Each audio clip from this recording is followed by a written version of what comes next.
결국 초대형 사고가 터져버렸습니다. 민심이 어떤지도 모르고 뭣도 없이 시민들을 만난 결과 아니겠습니까? 이 과정에서 김건희는 귀를 의심하게 하는 초대형 말실수까지 저질렀습니다. 이에 열심히 일하는 민주당은 윤 부부를 끝장낼 묘수를 꺼내들었고 대통령실은 초토화됐습니다. 오늘의 주요 소식들 자세히 알아보겠습니다. 김건희가 최근 부산 중구 부평강통시장을 방문한 사진이 화제가 됐죠. 윤석열이 농구를 하는 사진이 찍히기도 했는데요. 참 여러모로 대단하다는 소리밖에 안 나옵니다. 지금 경제가 얼마나 바닥을 기고 있는지 알기나 한 걸까요? 최근 대한민국이 얼마나 막장인지 단번에 알려주는 지표가 화제가 됐는데 정부가 올해 7월까지 한국은행에서 빌린 일시 대출금이 100조 원을 넘어선 것으로 나타났습니다. 심지어 상반기에만 정부가 대출한 금액은 91조 6천억 원으로 2011년 이후 14년 만에 최대치를 기록했습니다. 이뿐만일까요? 윤석열 정부는 하는 통합개정뿐만 아니라 기어이 공공자금관리기금에서도 돈을 끌어빌렸습니다. 정부는 3월에만 공자기금에서 8조 원을 빌렸는데 통합개정에서 한도까지 빌린 뒤에도 자금이 부족했다는 겁니다. 국민들은 이런 반응을 보였습니다. 부자들 감세시켜주고 부자들 사업하다가 망할 것 같으면 세금 투입해서 도와주고 그러면서 국민들 25만 원에는 나라 망한다고 한다. 이것이 바로 윤석열 정부의 실체이자 단면이다. 경제만 나쁘면 다행이었을 겁니다.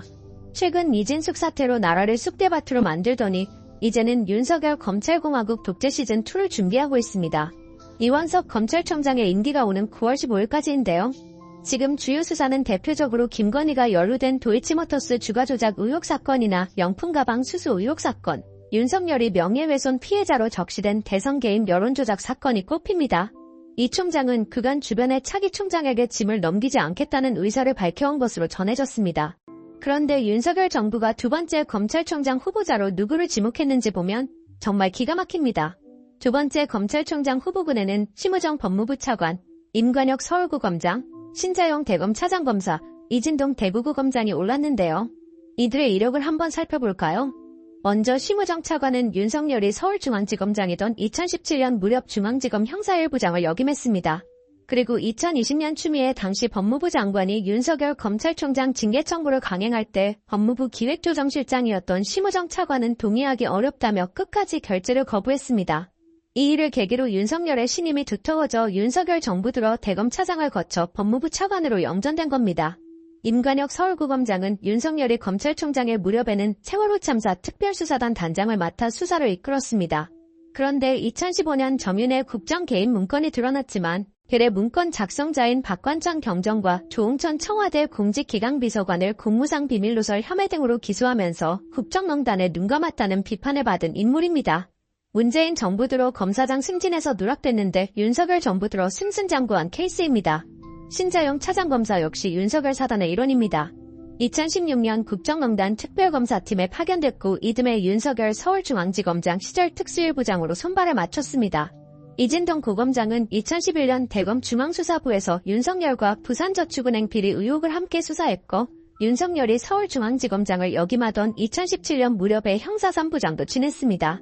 이진숙 사태에서도 다 드러났지만 이제 국민의 눈치도 보지 않겠단 겁니다. 이런 절망적인 상황에서 김건희는 초대형 사고를 터뜨렸습니다. 윤석열이 휴가를 보내고 있는 가운데 김건희는 시장을 방문해 셀카를 찍는가 하면 팥빙수 단팥죽 전문점에 들러 팥빙수를 먹기도 했는데요. 그런데 김건희의 깡통시장 방문 일정은 비공개로 이뤄졌고 시장 상인회나 방문한 가게 측에서는 사전 연락은 없었다고 합니다. 김건희 사진의 경우 대통령실에서 따로 제공되지 않아 대부분의 언론들은 지난해 사진을 사용했는데요. 현장 영상 중 충격적인 한 장면이 있었습니다. 이거 어떠세요? 예, 너무 안 돼요. 정대 많이 안 좋아요? 어떡하지? 어떡하지가 도대체 할 소립니까? 일본 국민들은 저 정도면 일부러 열받게 하려는 거 아닌가? 주가 조작으로 한 방에 수십억을 버는데 경기가 나쁜지 좋은지 의미도 모르거다는 반응을 보였습니다.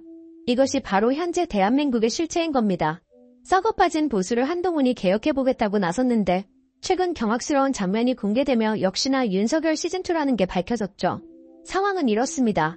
민주당이 윤석열의 거부권 행사로 조철에 폐기된 최상병 특검법을 8일 재발의한다고 밝혔습니다. 그리고 민주당은 기존보다 특검 권한과 수사 범위를 확대한 새 특검법을 통해 제3자 특검 후보 추천안을 약속한 한동훈 국민의힘 대표를 상대로 압박을 본격화할 방침을 세웠는데요. 새 특검법 수사 대상엔 이종호 전 블랙펄인베스트 대표의 임성근 전 해병대 1사단장 구명 로비 의혹이 포함됐습니다. 이종호는 김건희가 연루된 도이치모터스 주가 조작 의혹의 핵심 인물로 김건희의 계좌를 맡아 관리했고, 민주당은 특검 수사 대상에 김건희를 명시하진 않았지만 이종호 수사 과정에서 자연스럽게 김건희 개입 의혹이 다뤄질 것으로 보입니다. 또한 새 특검법엔 수사에 필요한 경우 특검 출범 준비 기간에도 증거를 수집할 수 있는 등 특검 권한을 강화하는 방안이 담깁니다. 그러면서 민주당은 공약을 지키는 첩체면치레라도 하고 싶다면 오늘 당장 한동훈 표체 해병특검법을 발의하거나 최해병특검법을 선거용으로 활용한 국민 울음과 공약 불이행의 부도덕에 대해 사죄하라고 한동훈을 압박했습니다. 과연 최상병 특검하겠다고 밝혔던 한동훈은 민주당의 묘수에 어떤 입장을 냈을까요? 한동훈은 기자들과 만난 자리에서 이렇게 말했습니다. 민주당이 특검이란 제도를 타락시켰다. 특검과 탄핵은 민주주의를 지키거나 권력을 제어하는 중요한 제도인데 민주당이 이를 남발해 전혀 특별하지 않게 만들어버렸다. 중요한 제도, 아주 무거운 제도는 무겁게 써야 한다. 혹시나 했는데 역시나입니다. 민심을 받들겠다고 말했으면서 국민을 얼마나 우습게 여기면 이런 엉뚱한 말을 하고 있는 것일까요? 국민들이 믿을 것은 이재명 대표의 민주당뿐이고 역대급으로 일자라는 22대 국회의 민주당이 또 한 방의 카드를 준비했는데요. 7일 정치권에 따르면 민주당 내 관계자는 멀지 않은 시점에 김건희 특검법 발의를 준비 중이다며 기존의 도이치모터스 주가 조작 의혹에 대해서만 반영이 됐었지만 이번에는 서울 양평강 고속도로 의혹 명품백 수수 의혹 검찰 황제 조사 그리고 권익위의 결정 등 여러 가지 문제들을 반영해 결론적으로 국민 상식에 부합하는 특검이 될 것이라고 설명했습니다. 이어 이번 김건희 특검법의 발의는 내일로 예고된 해병대원 특검법을 위한 지렛대 역할이 아닌 상수가 될 것이라고 강조했습니다. 앞서 발의된 김건희 특검법은 2010년 전후 벌어진 권오수 전 도이치모터스 회장 등의 주가 조작 사건에 김 여사가 가담했는지를 규명하는 내용을 담았습니다. 지난해 12월 28일 국민의힘 의원들이 퇴장한 가운데 민주당 등 야당 주도로 본회의를 통과했습니다. 당시 김건희 여사 특검법은 재석의원 180명, 대장동 특검법은 재석의원 181명 전원이 찬성했습니다. 윤석열 대통령은 총선령 압법으로 규정하고 1월 5일 거부권을 행사했습니다.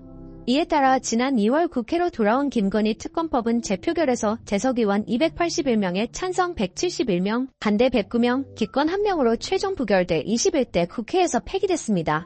윤석열은 공정과 상식, 통합의 가치를 앞세워 당선됐습니다. 윤석열은 전반대의 행보를 보였고 이제는 만회할 시간조차 남아있지 않습니다.